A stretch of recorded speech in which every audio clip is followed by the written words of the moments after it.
Rights एक society में ensure करते हैं फेयरनेस, जस्टिस एंड फ्रीडम को। बेसिकली राइट्स किसी भी इंडिविजुअल के डेवलपमेंट के लिए बेहद जरूरी माने जाते हैं।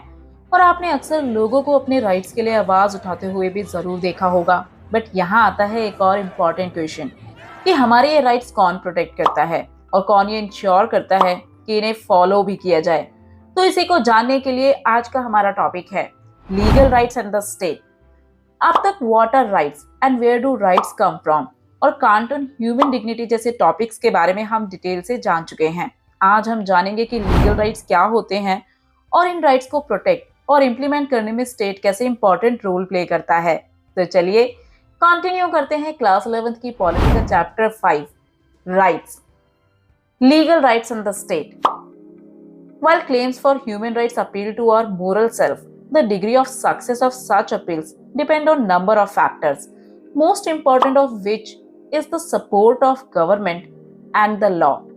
मीन्स जब भी हम क्लेम्स करते हैं ह्यूमन राइट्स के लिए तो अपील करते हैं मोरल सेंस में, यानी हम चाहते हैं कि एज ए ह्यूमन बीइंग सभी को कुछ बेसिक राइट्स मिलने ही चाहिए जिससे सभी को इक्वालिटी के साथ ट्रीट किया जा सके।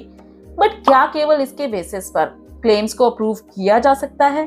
तो आंसर है नहीं, क्योंकि आप जो भी क्लेम या अपील करते हो वो डिपेंड करता है नंबर ऑफ फैक्टर्स पर। जैसे कि हमने राइट्स की डेफिनेशन में भी जाना था कि राइट्स वो जस्टिफाइड और लेजिटिमेट क्लेम्स होते हैं जिन्हें सोसाइटी के द्वारा रिकॉग्नाइज किया गया हो, या वो क्लेम्स जो एक इंडिविजुअल के रिस्पेक्ट और डिग्निटी वाली लाइफ जीने के लिए जरूरी समझे जाते हो, एज वेल एज ऐसे क्लेम्स जो हमारे वेलबींग के लिए भी जरूरी हो। बट इनके अलावा किसी क्लेम को कब राइट कहा जा सकता है, तो उसके लिए मोस्ट इंपॉर्टेंट है the support of government and the law. यानी कोई भी अपील तब लीगल राइट बनेगी जब उसे गवर्नमेंट का सपोर्ट होगा या बाय लॉ उस अपील या क्लेम को सपोर्ट किया जाए, और इसे ही कहा जाता है लीगल रिकॉग्निशन ऑफ राइट्स। अब इसे थोड़ा डिटेल से समझते हैं। कॉन्स्टिट्यूशन जिसे माना जाता है हाईएस्ट लॉ ऑफ लैंड, और वो ऐसा इसलिए है क्योंकि आज मोस्टली कंट्रीज में रूल है लॉज का, यानी लॉज से ऊपर कुछ भी नहीं। इसीलिए constitutional recognition of certain rights gives them a primary importance. यानी अगर किसी राइट को कॉन्स्टिट्यूशन में पहचान मिल जाती है तो उन राइट्स को मिल जाती है प्राइमरी इंपॉर्टेंस। यहाँ प्राइमरी इंपॉर्टेंस का मतलब है क्योंकि वो राइट्स आपका कॉन्स्टिट्यूशन आपको देता है, और अगर उनका वायलेशन किया जाता है तो आप उनके लिए क्लेम भी कर सकते हैं। एग्जाम्पल बिल ऑफ राइट्स इंश्राइन किए गए हैं बहुत सी कंट्रीज के कॉन्स्टिट्यूशन में, जैसे कि America, Canada, south Africa, United kingdom etcetera. हमारे कंट्री में इन बिल ऑफ राइट्स को जाना जाता है फंडामेंटल राइट्स के नाम से। हमारा कॉन्स्टिट्यूशन हमें कुछ बेसिक फंडामेंटल राइट्स देता है, जिसका मतलब है हमारी कंट्री में कुछ राइट्स को लीगल रिकॉग्निशन दी गई है, और ये ऐसे राइट्स हैं जिन्हें हमारी गवर्नमेंट तक हमसे नहीं छीन सकती है, क्योंकि जब गवर्नमेंट के द्वारा अदर लॉज या जो भी पॉलिसीज बनाई जाती हैं वो इन राइट्स को ध्यान में रखकर बनाई जाती है जिससे इनका वायलेशन ना हो। इसीलिए कॉन्स्टिट्यूशन में दिए गए राइट्स सबसे जरूरी माने जाते हैं और प्राइमरी इंपॉर्टेंस भी रखते हैं। बट कुछ केसेस में कुछ क्लेम्स इसलिए इम्पोर्टेंट हो जाते हैं क्योंकि वो जुड़े हुए होते हैं कंट्री के हिस्ट्री और कस्टम से। जैसे कि इंडिया में अनटचेबिलिटी को खत्म करने के लिए बनाया गया लॉ, जो कि हमारी सोसाइटी की ट्रेडिशनल सोशल प्रैक्टिस हुआ करती थी, और इसे खत्म करना बेहद जरूरी था।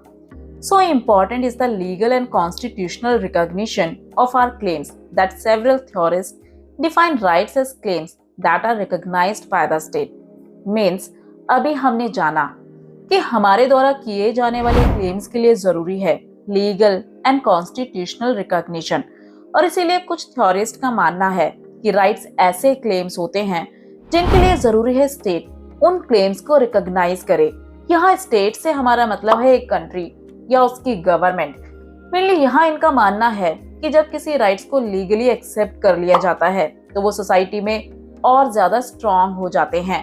बट इसका मतलब ये बिल्कुल नहीं है कि राइट्स केवल लॉज की वजह से ही एग्जिस्ट करते हैं, क्योंकि कुछ राइट्स को लीगल रिकॉग्निशन मिलने से उन्हें सोसाइटी में स्पेशल स्टेटस जरूर मिल जाता है, बट ये राइट्स को क्लेम करने का कोई आधार नहीं है।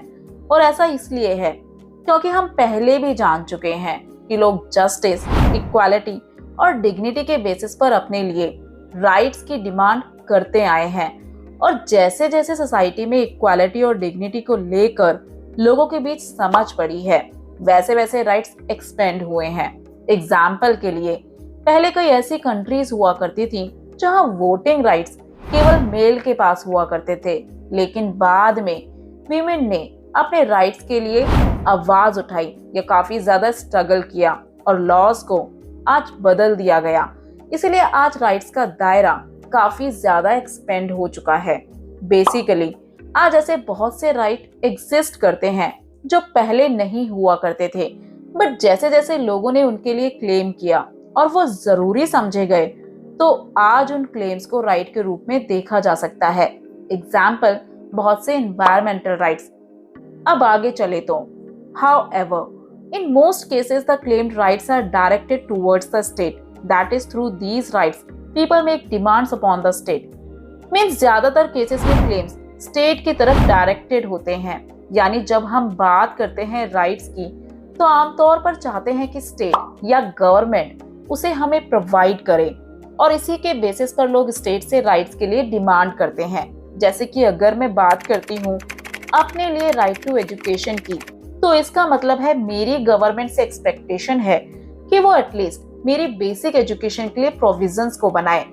इसके अलावा सोसाइटी भी बेसिक एजुकेशन की इम्पोर्टेंस को एक्सेप्ट करती है और इसके लिए अपना कंट्रीब्यूशन भी देती है, और इसीलिए डिफरेंट ग्रुप्स स्कूल्स को ओपन कर सकते हैं या स्कॉलरशिप्स को प्रोवाइड कर सकते हैं, जिससे सभी क्लासेस के बच्चों को एजुकेशन का बेनिफिट मिल सके।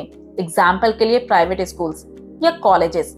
बट अगर प्राइमरी रिस्पॉन्सिबिलिटी की बात करें तो वो होती है स्टेट की। इसीलिए जरूरी है कि स्टेट कुछ जरूरी स्टेप्स उठाए ताकि मेरे राइट टू एजुकेशन के अधिकार को फुलफिल किया जा सके। तो इससे आपको क्या समझ आया? तो इसका आंसर है, Thus rights plays an obligation upon the state to act in certain kinds of way. Means rights state के ऊपर ऑब्लिगेशंस भी लगाते हैं कि गवर्नमेंट एक निश्चित तरीके से काम करे। Each right indicates what the state must do as well as what it must not do. यानी हर एक राइट ये इंडिकेट करता है कि स्टेट को क्या करना चाहिए और क्या नहीं।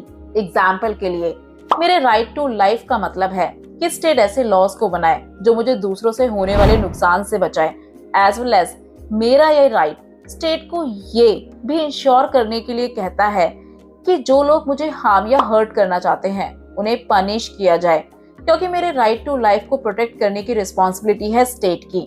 इसके अलावा अगर सोसाइटी को लगता है कि राइट टू लाइफ का मतलब है गुड क्वालिटी ऑफ लाइफ, यानी आप अच्छे से अपनी लाइफ को लीड कर सके, तो यहाँ स्टेट से एक्सपेक्ट किया जाता है कि वो ऐसी पॉलिसीज को फॉर्म करे जो क्लीन एनवायरनमेंट के साथ साथ वो उन सभी जरूरी कंडीशंस को प्रोवाइड करे जो एक हेल्दी लाइफ जीने के लिए बेहद जरूरी मानी जाती हैं। क्योंकि आप खुद ही सोचिए, पॉल्यूटेड एनवायरनमेंट डायरेक्टली अफेक्ट करता है हमारी हेल्थ को, जो कि हमारी लाइफ के लिए भी खतरनाक हो सकता है। इसीलिए मेरे ये राइट स्टेट पर एक सर्टेन वे में एक्ट करने की ऑब्लिगेशंस डालते हैं। बट क्या आप जानते हैं, rights not only indicates what the state must do, they also suggest what the state must refrain from doing. इसका मतलब है राइट्स केवल ये इंडिकेट नहीं करते हैं कि स्टेट को क्या करना चाहिए, बल्कि ये स्टेट को ये भी सजेस्ट करते हैं कि उसे क्या करने से बचना चाहिए। एग्जाम्पल के लिए, मेरा right to liberty as a person suggest करता है कि स्टेट मुझे अपनी मर्जी से अरेस्ट नहीं कर सकता है। अगर स्टेट मुझे जेल में डालना चाहता है तो स्टेट को अपने इस एक्शन को डिफेंड करना होगा और जुडिशियल कोर्ट के सामने मेरे अरेस्ट के लिए रीजन देना होगा कि मेरे लिबर्टी के राइट को कर्टेल यानी क्यों छीना गया है। और यही रीजन है कि किसी को भी अरेस्ट करने से पहले पुलिस को जरूरत होती है वारंट की। किसी को भी बिना वजह जेल में नहीं डाला जा सकता है। तो कुछ इस तरह हमारे राइट्स स्टेट की पावर पर भी कंस्ट्रेंट लगाते हैं। To put it another way, our rights ensure that authority of the state is exercised without violating the sanctity of individual life and liberty. Means हमारे राइट्स ये भी इंश्योर करते हैं कि स्टेट अपनी पावर को इस तरह यूज करे जिससे वो किसी इंडिविजुअल की लाइफ और लिबर्टी का वायलेशन ना करे। स्टेट सोवरेन हो सकता है। सोवरेन मीन्स जिसके पास डिसीजन लेने का एकमात्र अधिकार हो। स्टेट अपने द्वारा बनाए गए लॉज को फोर्स के द्वारा लागू भी कर सकता है, बट सोवरेन स्टेट खुद के लिए नहीं, इंडिविजुअल्स के लिए काम करता है। मेनली अगर कुछ मैटर करता है तो वो है लोग और उनका वेलबींग, और गवर्नमेंट का मेन एम है लोगों की वेलबींग को इंश्योर करना। रूलर्स अपने एक्शन के लिए अकाउंटेबल होते हैं, यानी वो जो भी एक्शन या डिसीजंस को लेते हैं उसके लिए रूलर्स को जवाब देना पड़ता है। और रूलर्स को ये कभी नहीं भूलना चाहिए कि लॉज एग्जिस्ट करते हैं बट केवल लोगों के भले के लिए। तो ये था हमारा topic legal rights in the state, जहां हमने जाना लीगल रिकॉग्निशन ऑफ राइट्स के बारे में। अब राइट्स के बारे में हम काफी कुछ जान चुके हैं, बट क्या आप जानते हैं कि राइट्स कई तरह के हो सकते हैं, और इन काइंड्स ऑफ राइट्स के बारे में हम जानेंगे नेक्स्ट वीडियो में। आप इन टॉपिक्स को डिटेल से स्टडी करने के लिए वीडियो में दी गई बुक्स को बाय कर सकते हैं, या आप बाय कर सकते हैं क्लास 11th के सैंपल पेपर्स को भी। As well as for more information and resources you can join our Telegram channel. The link has given in the description. Hope you like this video. For more videos, do like, share and don't forget to subscribe our channel.